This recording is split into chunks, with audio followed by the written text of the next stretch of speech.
और तीसरा है नाम। ये तीन चीजें हैं जिसके जरिए हम इस भवसागर रूपी जेल खाने से आजाद हो सकते हैं। इसीलिए महात्मा कहते हैं कि भाई सतगुरु का नाम पुकारो, सतगुरु को हियरे धारो, यानी अपने सतगुरु को हर पल हर क्षण याद करते रहो, श्वास श्वास पर उनका सुमरन करते रहो। लेकिन जीवों का दुर्भाग्य है, ये दुनिया के जीव दुनिया का सुमरन करते हैं। हर इंसान अपने अपने काम का सुमरन करता। किसान खेती बाड़ी का सुमरन करता कि कल किस खेत को जोतना है, किसमें बीज डालना है, किसमें रुपाई करनी है। दुकानदार अपने दुकान का सुमरन करता कि कौन सा सौदा घट गया, कौन सा सौदा बढ़ गया, कितना घाटा कितना मुनाफा। ऐसे वकील अपने काम का सुमरन करता, जज अपने काम का सुमरन करता। जिसका हम सुमरन करते उन्हीं की शक्लें हमारी आंखों के सामने आ जाती। बेटा बेटी का सुमरन करोगे तो बेटा बेटी की शक्लें आ जाएंगी। घर के कारोबार का सुमरन करोगे, घर के कारोबार की शक्लें आ जाएंगी। इसी को महात्मा ध्यान करना कहते हैं। जिसका भी हम सुमरन करते उसी का हम ध्यान भी करते। प्रेमी भाई बहनों, जब हम सारी उम्र दुनिया का सुमरन और ध्यान करेंगे तो दुनिया से मोह और प्यार पैदा हो जाएगा। वही मोह और प्यार हमें बार बार देह के बंधनों की तरफ खींच कर ले आएगा। ये दुनिया नाशवान है, पानी मथे हाथ नहीं आया। पानी को मथने से मक्खन कभी हाथ में नहीं आता। ठीक उसी प्रकार से जब हम दुनिया का सुमरन करेंगे, फल स्वरूप हम दुनिया में ही फंसे रहेंगे। हमें तो उस चीज का सुमरन करना चाहिए जिसे कभी नाश नहीं होना, जिसे कभी फना नहीं होना। वह कौन सी चीज है? वह केवल नाम है। जैसे पानी की मारी हुई खेती पानी से ही हरी होती है, या जिस तरह लोहे को लोहा काटता, ठीक उसी प्रकार से दुनिया के सुमरन को नाम का सुमरन काटता। नाम दो प्रकार के होते, एक वर्णात्मक नाम होता है, दूसरा ध्वनात्मक नाम होता। वर्णात्मक नाम वो है जो लिखने पढ़ने बोलने में आता, जैसे राम श्याम सीताराम, हरे रामा हरे कृष्णा, ये सभी वर्णात्मक नाम हैं। लेकिन संत महात्मा उस ध्वनात्मक नाम की महिमा गाते जो न लिखने में आता है, न जवान से बोलने में आता, जो हर इंसान के अंदर रात दिन धुनकारे दे रहा। जब आप उस नाम की कमाई करोगे तो सबसे पहले आपके हाथ पैर सुन्न हो जाएंगे, यहाँ तक कि आपका पूरा शरीर सुन्न हो जाएगा। आप खुद महसूस करोगे ये शरीर हमारा नहीं है, बल्कि ये पराया मुर्दा है। प्रेमी भाई बहनों, आप शरीर नहीं हो, ना ही सतगुरु शरीर है। अरे स्थूल शरीर तो नाशवान है, इसकी हद आंखों के नीचे नीचे तक सीमित है। लेकिन जब आप नाम की कमाई के द्वारा आंखों के ऊपर आ जाओगे तो स्थूल शरीर यहीं छूट जाएगा। फिर आपको बड़ा ही सुंदर सूक्ष्म शरीर प्राप्त होगा, जिसको पा करके ये जीवात्माएं कहीं भी आ जा सकती। यदि आपको यहाँ से बंबई जाना है तो इस स्थूल शरीर में पहले आप टिकट खरीदोगे, बस पर चढ़ोगे, रेलगाड़ी पर चढ़ोगे और 2 दिन में आप बंबई पहुँचोगे। लेकिन सूक्ष्म शरीर में आप पलक झपकते ही बंबई ही क्या, सारे संसार का चक्कर लगाकर यहाँ आ सकते हैं। महात्मा कहते हैं कि तन मन धन गुरु को सौंपिए। अगर तुम रूहानी मंडलों की सैर करना चाहते हो तो अपना सर्वस्व गुरु के चरणों में न्यौछावर कर दो, फिर गुरु तुम्हारी संभाल करेंगे, हर पर हर क्षण तुम्हारे साथ रहेंगे। गुरु नाम रूपी जहाज पर बैठा करके तुम्हें ब्रह्मांडों की सैर कराएंगे। इसीलिए महात्मा कहते कि भाई सतगुरु पर करो भरोसा, फिर करो ना कुछ अफसोसा। बगैर भरोसे और विश्वास के एक कदम चलना भी मुश्किल पड़ जाता। देखो, जब हम रेलवे स्टेशन पर जा करके और टिकट खरीद कर रेलगाड़ी में बैठ जाते तो हमें पूरा भरोसा हो जाता कि हम अवश्य अपने घर पहुंच जाएंगे। भले ही रेलगाड़ी लेट हो जाए, लेकिन अंदर में भरोसा होता है कि देर सवेर अब हम घर जरूर पहुंच जाएंगे। ठीक उसी प्रकार से जब सतगुरु ने हमें नाम दे दिया, धुरधाम जाने की टिकट दे दी, तो एक ना एक दिन हम अपने सच्चे देश, सच्चे घर, सच्चे वतन जरूर पहुंचेंगे। नाम रूपी जीव कभी नरकों में नहीं जाता, ना ही महात्मा ऐसे जीवों को छोड़ते हैं। वैसे महात्मा अपने जीवों की हर पल हर क्षण संभाल करते रहते हैं, लेकिन पक्का भरोसा हमें तब आता है जब हम साधना करके प्रत्यक्ष रूप से अपने अंदर जा करके सतगुरु के नूरी स्वरूप का दर्शन कर लेते हैं। उससे पहले तो कोई कह दे कि नहीं महात्मा जी ठीक नहीं है, सच्चे नहीं हैं, तो आपका भरोसा टूट जाएगा। फिर कोई कह दे नहीं महात्मा जी बिल्कुल सच्चे हैं, तो भरोसा फिर कायम हो जाएगा। फिर कोई मन खराब कर देगा तो फिर आपका भरोसा टूट जाएगा। फिर कोई आपके अंदर जागृति डालेगा तो भरोसा फिर कायम हो जाएगा। ऐसे ये सिलसिला चलता रहता। लेकिन जब आप अपने अंदर जा करके साधना करके अपने सतगुरु के नूरी स्वरूप का दर्शन कर लोगे, फिर चाहे सारी दुनिया एक होकर के सतगुरु को बुरा भला कहे, आपका भरोसा नहीं टूटेगा, आपका विश्वास नहीं टूटेगा। इसीलिए महात्मा कहते हैं कि ऐ शिष्य तुम्हारा धर्म है, तुम सतगुरु की मौज में रहना सीखो, उनकी रजा में रहना सीखो, उनके हुक्म पर चलना सीखो, फिर वो चाहे कैसा भी हुक्म हो। हरे प्रेमी भाई बहनों, अगर मुर्शिद कोई हुक्म देता है उसके लिए वह जिम्मेदार होगा। संत महात्मा फकीर कभी किसी को नाजायज हुक्म नहीं देते। देखिए, गुरु नानक देव जी महाराज ने मुर्दा खाने का हुक्म दिया।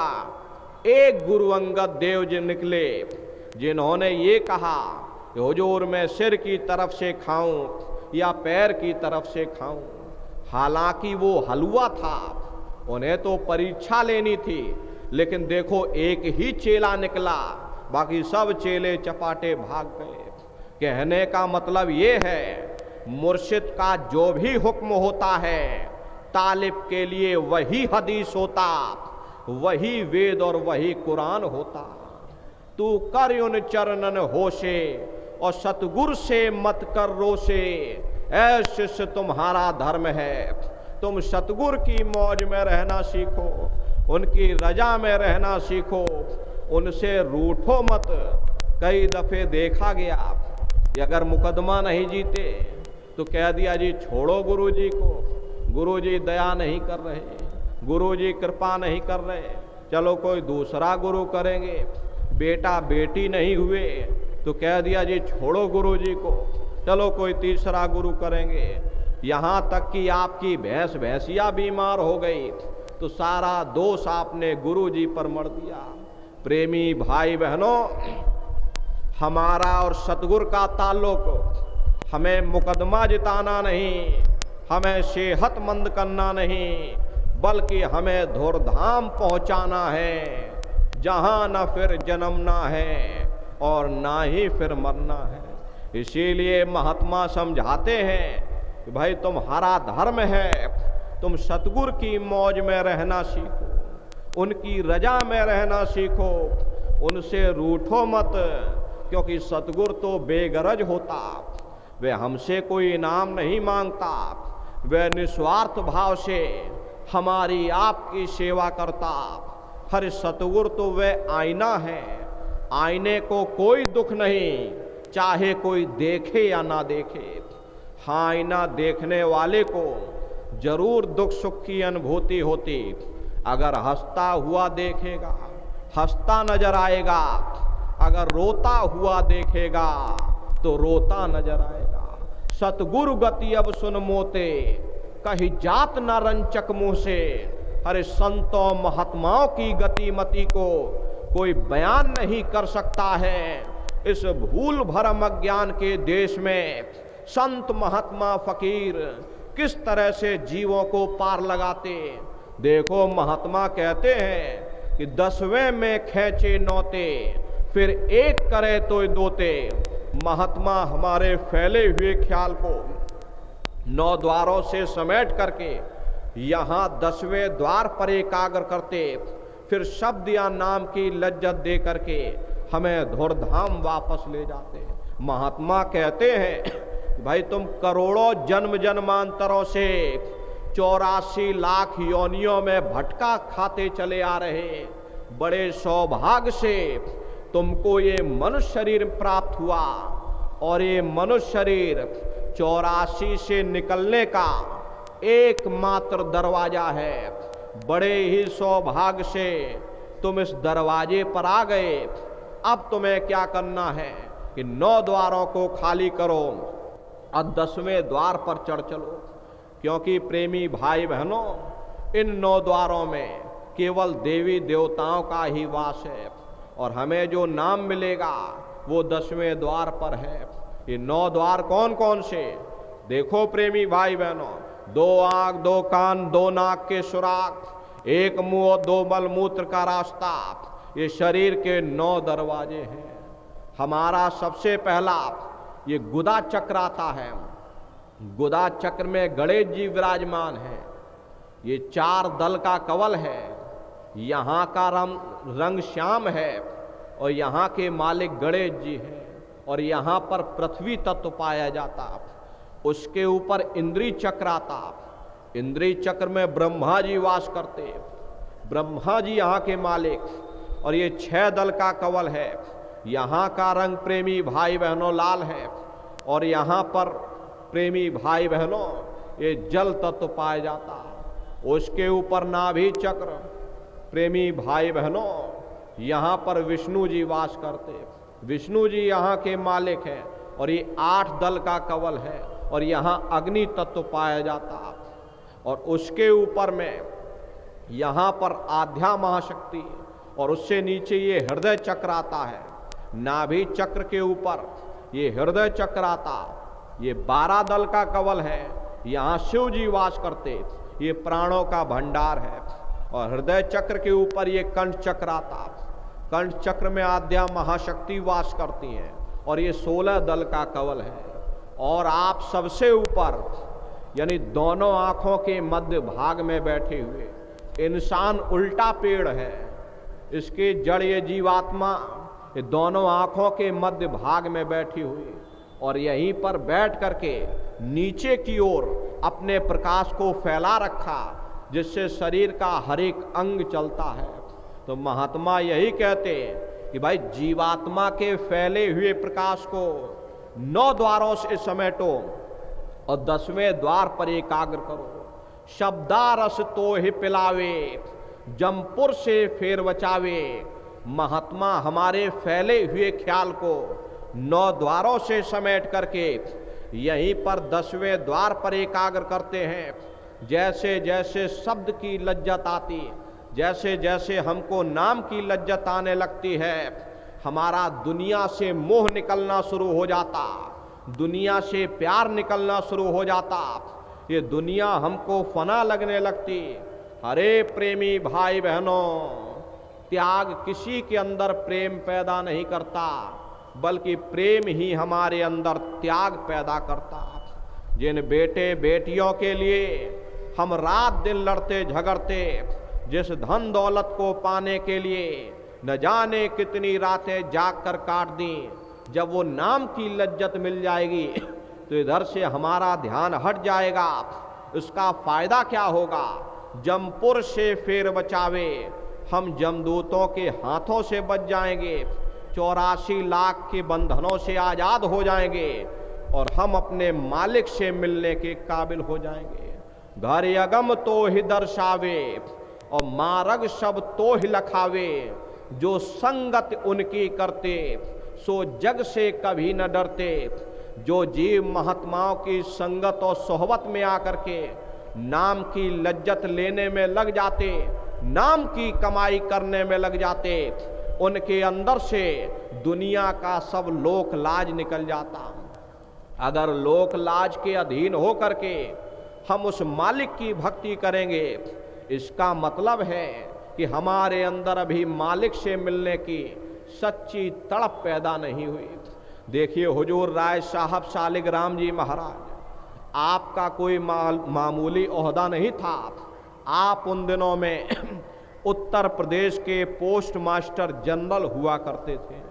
अब पोस्ट मास्टर जनरल का ओहदा अपने आप में बड़ा रुतबेदार ओहदा हुआ करता था, लेकिन जब आप अपने गुरु की सेवा में इस कदर से लीन थे कि आप आगरा में ही गुरु महाराज के घर से 2.5 किलोमीटर दूर यमुना नदी से पानी की गगरी भर करके अपने गुरु जी के स्नान के लिए लाया करते थे। जिस बाजार से आप होकर के गुजरते थे वो बाजार आपकी बिरादरी वालों का था।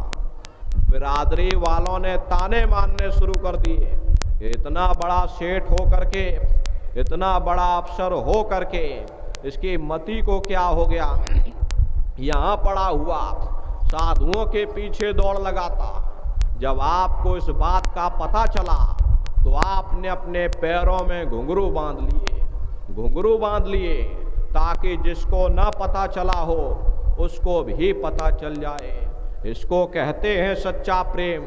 हर जिसके हृदय में प्रेम का चिराग जल जाता, वे दुनिया के तानों बानों का ख्याल नहीं करते।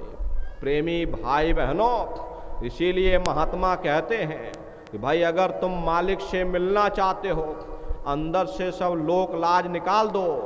जो बेमुख गुरु से फिरते सो भव सागर में गिरते। जिन्होंने गुरु को मनुष्य समझा, जिन्होंने गुरु को साधारण इंसान समझा, ऐसे दुर्भागे जीव गुरु से विमुख होकर के 84 लाख योनियों में भटकते रहते, जन्म मरण की असहनीय वेदना को सहते रहते। तुम सोचो अपने मन में, कोई ना ही गुरु सम जग में। प्रेमी भाई बहनों, आप विचार करके देख लीजिएगा, गुरु के बराबर तुम्हारा कोई सच्चा रहबर नहीं, कोई तुम्हारा सच्चा साथी नहीं। जब मौत आएगी न रिश्ते नातेदार काम आएंगे, न कुटुंब परिवार वाले काम आएंगे। उस समय कोई काम आएगा तो वह केवल तुम्हारा गुरु है। जिन जिन गुरु भक्ति धारी सो पहुँचे निज दरबारी। जिन्होंने गुरु भक्ति कर ली वो मालिक के दरबार में जाने के काबिल हो गए। चाहे कोई कौम हो, चाहे कोई मजहब हो, हरे मालिक से मिलने का कानून सबके लिए एक ही होता है। बगैर गुरु के कोई भी जीव इस भव सागर से पार नहीं जा सकता। गुरु गुरु में हृदय धरती, गुरु आरत में श्यामा करती। जितने भी महात्मा आए सभी गुरु की महिमा, गुरु का ही गुणगान करते आए। अगर कोई सच्चा रहबर है तो वह केवल तुम्हारा गुरु है, जो तुम्हारी यहाँ भी संभाल करेगा, ऊपर भी तुम्हारी संभाल करेगा। जब आप मृत्युलोक में हो तो गुरु स्थूल शरीर में मौजूद हो करके हमारी आपकी संभाल करता। जब कारण देश में जाओगे कारण स्वरूप में मौजूद होगा, ब्रह्म देश में जाओगे उस स्वरूप में मौजूद होगा, पार ब्रह्म में जाओगे तो शब्द स्वरूप में मौजूद होगा। इसी तरह प्रेमी भाई बहनों, जब आप सचखंड में पहुंचोगे तो गुरु को ही आप सत्पुरुष के स्वरूप में देखोगे। गुरु क्या तालीम है, गुरु की हस्ती और शक्ति क्या है, हम क्यों गुरु की पूजा करते, क्यों उनकी आराधना करते। तो देखो महात्मा कहते हैं कि भाई गुरु मेरे पूरन पुरुष विधाता और नित्य चरणन पर मन मेरा राता। हरे प्रेमी भाई बहनों, ईश्वर परमेश्वर ब्रह्म पार ब्रह्म सतनाम से भी कोई परे है, जिसे हम अनामी कहते, मैं अपने गुरु को वही समझता हूँ। अगर कोई मेरा खुदा है, कोई मेरा माई बाप है, तो वह केवल मेरा गुरु है। नहीं ब्रह्मा नहीं विष्णु महेशा, नहीं ईश्वर परमेश्वर शेषा, राम कृष्ण नहीं 10 अवतारी, व्यास वशिष्ठ नाद कुमारी, ऋषि मुनि देवी देव न कोई, तीरथ वर्त धर्म नहीं होए।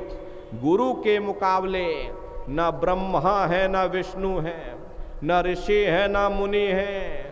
जोगी जते तपे ब्रह्मचारी, जनक सनक सन्यास विचारी।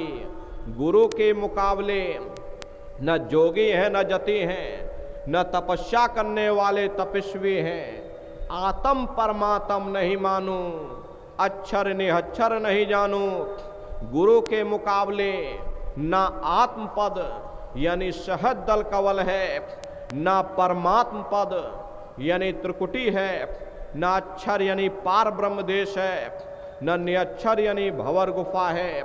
गुरु इन सबसे परे जाता, गुरु इन सबसे आगे जाता। अरे सत्य नाम जानू ना नामी, और लिखे ग्रंथ सब करत बखानी। गुरु के मुकाबले न मैं सत्य नाम को जानता हूँ और ना ही मैं अनामी को जानता। हरे प्रेमी भाई बहनों, ये गुरुमत है जो युगों युगों से चली आ रही। इसमें कोई शक संदेह की बात नहीं कि वो परमात्मा हर एक के घट घट में बैठा है, लेकिन उसके होते हुए भी तुमने करोड़ों जन्म ठोकरें खाई। कभी किसी योनि में भटके, कभी किसी योनि में भटके। और जब तक गुरु नहीं मिला हम दर बदर भटकते रहे, और जब गुरु मिल गया तो वह मालिक भी हमको मिल गया। इसीलिए मेरा प्रेम, मेरा प्यार मेरे गुरु के चरणों में है। गुरु इंसान नहीं है, बल्कि वो खुद खुदा है। अरे सबको करूं प्रणाम जोड़कर, पर कोई नहीं गुरु समसर। मैं सबको प्रणाम करता हूँ, सबका मैं आदर सत्कार करता, मैं सबको नमन करता। लेकिन जो प्रेम मेरा मेरे गुरु के साथ है वह किसी दूसरे के साथ नहीं हो सकता। इसलिए प्रेमी भाई बहनों, इस कलयुग में गुरु की महिमा है। गुरु के बगैर कोई भी जीवात्मा इस भवसागर से पार नहीं जा सकती। और गुरु कैसा होना चाहिए? तो देखो, महात्मा कहते हैं कि गुरु सोई जो शब्द शने ही, शब्द बिना दूसर नहीं से ही, शब्द कमावे सो गुर पूरा, उन चरणन की हो जा धूरा। और पहचान करो मत कोई, लक्ष्य अलक्ष्य न देखो सोई, शब्द भेद लेकर तुम उनसे, शब्द कमाओ तुम तन मन से। यानी शब्द स्वरूपी शब्द अभ्यासी महात्माओं की खोज करो जो शब्द या नाम के भेद को जानते हो। ऐसे महात्माओं की खोज करो, ऐसे महात्माओं की संगत और सोहबत करो, ऐसे महात्माओं के सत्संग वचनों को सुनो, उनकी संगत सोहबत करो, क्योंकि संगत और सोहबत का बहुत जल्द असर होता। यदि प्रेमी भाई बहनों चोर की संगत करेंगे तो चोरी करना सीख जाएंगे, और प्रेमी भाई बहनों जैसे जिसकी संगत करोगे, साधु महात्माओं की संगत करोगे। कबीर साहब ने लिखा है कि कबीर संगत साधु की, जौ की भूसी खाए, खीर खान भोजन मिले, और साकत संग न जाए। अगर मालिक के प्यारे भक्तों की संगत में आकर के प्रेमी भाई बहनों महात्माओं की संगत में आ जाएं, और उनकी संगत में आकर के हमें सूखे टुकड़े भी खाने को मिल जाएं, तो वे मनमुखों की संगत में जाकर के खीर हलवा और स्वादिष्ट भोजन से कई लाख दर्जे अच्छे। एक घड़ी आधी घड़ी, आधी ऊंचे आद, और कबीर संगत साधु की हरे कोटि अपराध। एक घड़ी आधी घड़ी, आधी से आधी घड़ी अगर मालिक के प्यारे भक्तों की संगत करते हैं तो उनसे हमारे मन के हजारों प्रकार की शंकाएं दूर हो जाती, पता नहीं महात्माओं की वाणी की कौन सी तुक हमारे अंदर चली जाए, कानों में पड़ जाए, जो हमारे जीवन को सफल कर दे। इसीलिए महात्मा कहते हैं कि भाई अगर भव सागर से पार होना चाहते तो शब्द भेदी गुरु की तलाश करो, उनकी संगत और सोहबत करो, उनके वचनों को सुनो, उनके सत्संग वचनों को सुन करके उस पर अमल करो, अपने हृदय रूपी बर्तन को पहले साफ करो। अगर तुम मालिक से मिलना चाहते हो, अगर तुम भवसागर रूपी इस संसार समुद्र से पार होना चाहते तो हृदय रूपी बर्तन को साफ करो। अरे दिल का हुजरा साफ कर जाना के आने के लिए, और ध्यान गैरों का हटा उसको बिठाने के लिए। एक दिल लाखों तमन्ना उस पर भी ज्यादा हविष, और फिर ठिकाना है कहाँ उसको बिठाने के लिए। हरे नर नारियों, हम सभी लोग यही चाहते हैं वो परमात्मा हमारे अंदर हमारे हृदय में आकर बैठ जाए, परंतु हम कभी ये नहीं सोचते कि उस मालिक को बैठाना कहाँ है। अरे जिस हृदय के अंदर हम उस मालिक को बैठाना चाहते वह हृदय तो पहले से ही गैरों के मोह में, गैरों के प्यार में फंसा हुआ। ये गैर कौन है?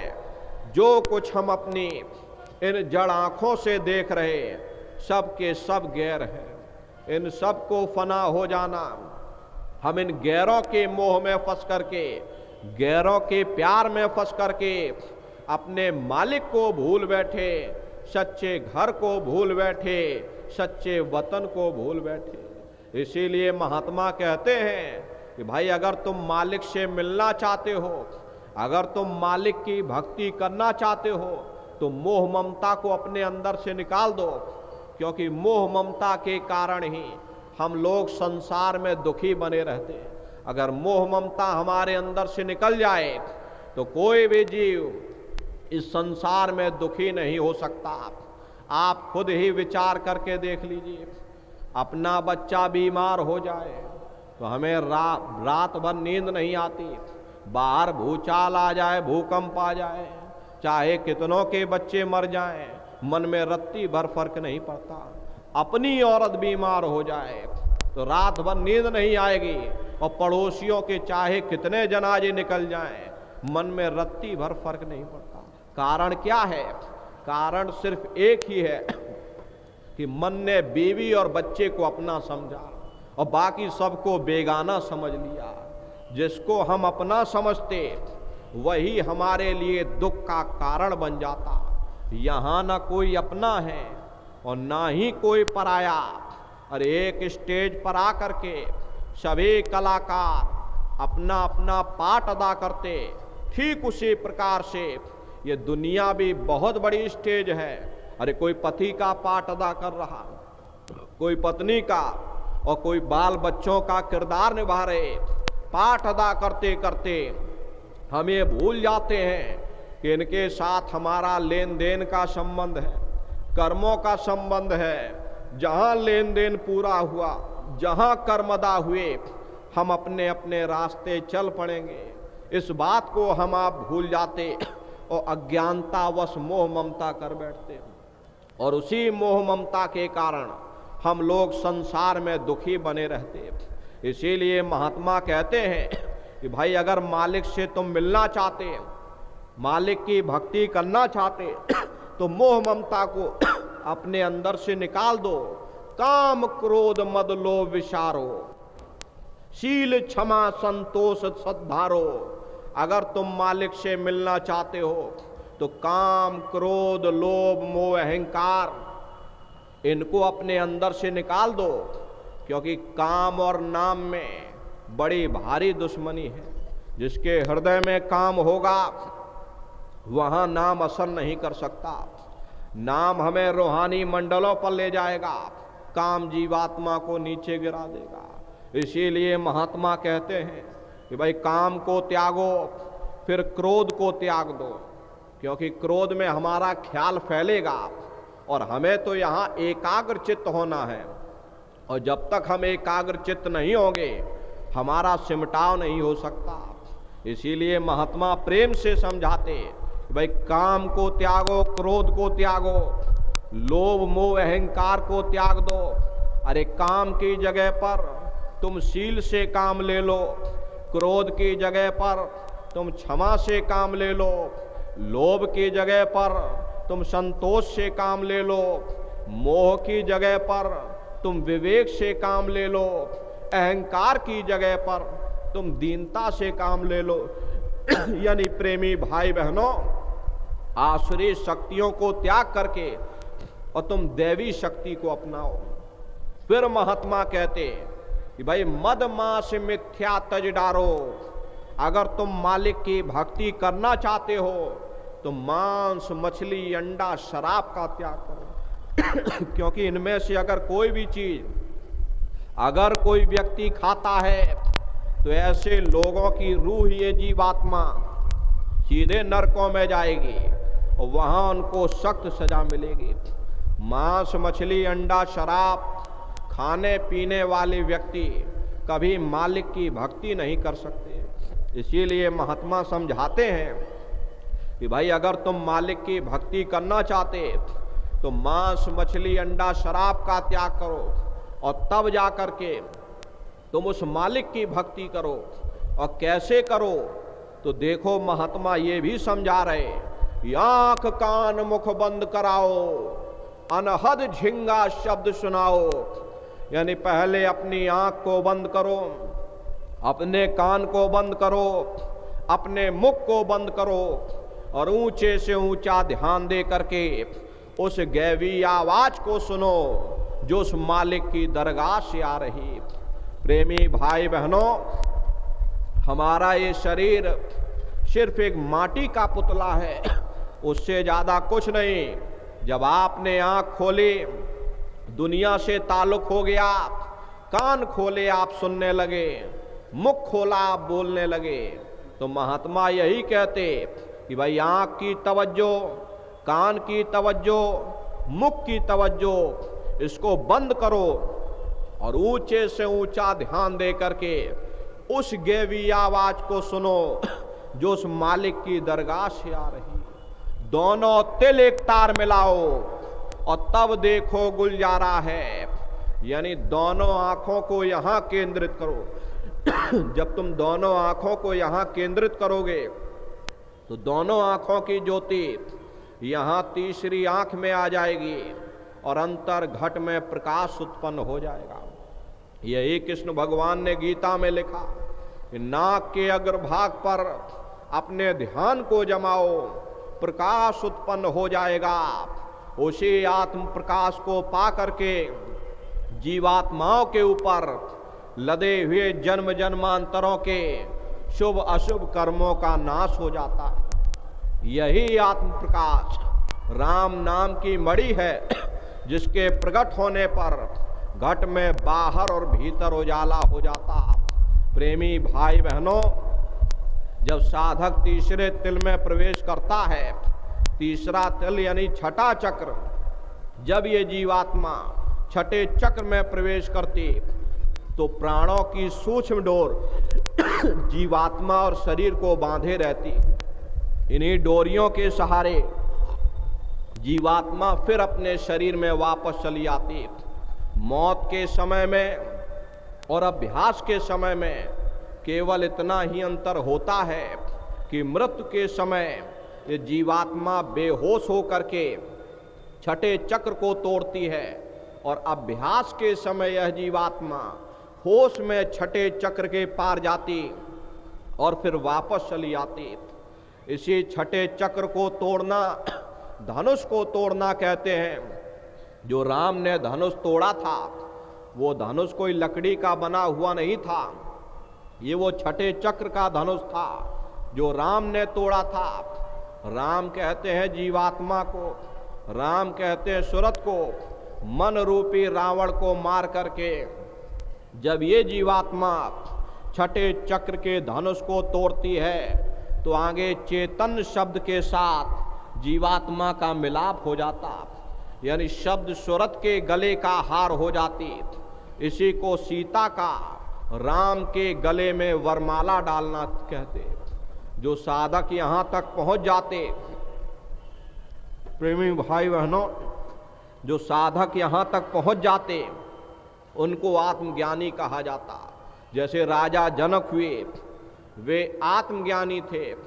जितने साधक यहां तक पहुंचे उनके अंदर बड़ी भारी खुशी महसूस होती। महात्माओं ने वर्णन किया है कि सूरत ने जब धुन को पकड़ा, आसमां पर चढ़ गई, हो गई काबिल वहां पर, अब न कोई गम रहा। चढ़त शब्द की धार में आत्मा झूलत जाए, रोम रोम रस भीनता, उड़े आनंद भराए। उस समय बड़ी भारी खुशी होती। ये साधक नंगा होकर के नाचने लगता तो दुनिया वाले उसे पागल समझने लगते। ये तो अपनी अपनी सोच है। तो देखो महात्मा क्या कह रहे कि भाई प्रथम सुनो गगन में बाजा, घंटा शंख नाद धुन गाजा।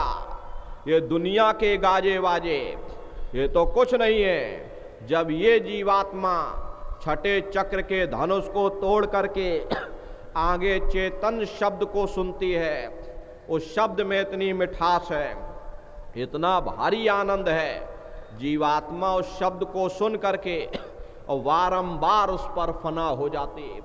फिर यही जीवात्मा शब्द की धार को पकड़ करके और ब्रह्मांडों की चढ़ाई करती। प्रेमी भाई बहनों, ये सूरज चांद सितारों को लांघने के बाद सबसे पहला लोक आता है जिसे महात्माओं ने शिवलोक कहा। वो शिवलोक वो तमोगुणी स्थान है। वहाँ के मालिक शिव जी हैं और आप पार्वती जी के साथ इस लोक में विराजमान हैं। चैतन्य धार जो शहद दल कवल से आ रही, जिसे महात्माओं ने गंगा कहा, वह अपना केंद्र बिंदु इसी शिवलोक को बनाती। प्रेमी भाई बहनों, यहाँ पर अनंतों सुरतें रहती, अनंतों जीवात्माएं रहती और ये सभी जीवात्माएं शिव स्वरूप में मौजूद होती। जब साधक यहाँ पहुँचता है और शिव जी का दर्शन करता तो इसका स्वरूप भी शिव के समान यानी शिव स्वरूप हो जाता। यहाँ के धनी का दर्शन करने के बाद फिर शब्द की धार को पकड़ करके ये जीवात्मा फिर ऊपर की ओर चढ़ती है तो उसी के ऊपर प्रेमी भाई बहनों वो ब्रह्मा जी का लोक आता। वो ब्रह्मा लोक वो रजोगुणी स्थान है। वहाँ के मालिक ब्रह्मा जी हैं और आप गायत्री सावित्री सरस्वती के साथ उस लोक में विराजमान हैं। वहाँ पर वेद ध्वनियाँ सदा उस लोक में उच्चारण होती रहती हैं। और वहाँ के धनी का दर्शन करने के बाद फिर जीवात्मा ऊपर चढ़ती है उसी के ऊपर विष्णु लोक आता। वो विष्णु लोक सतोगुणी स्थान है। वहाँ के मालिक विष्णु जी हैं। उनका बड़ा मनमोहक स्वरूप है।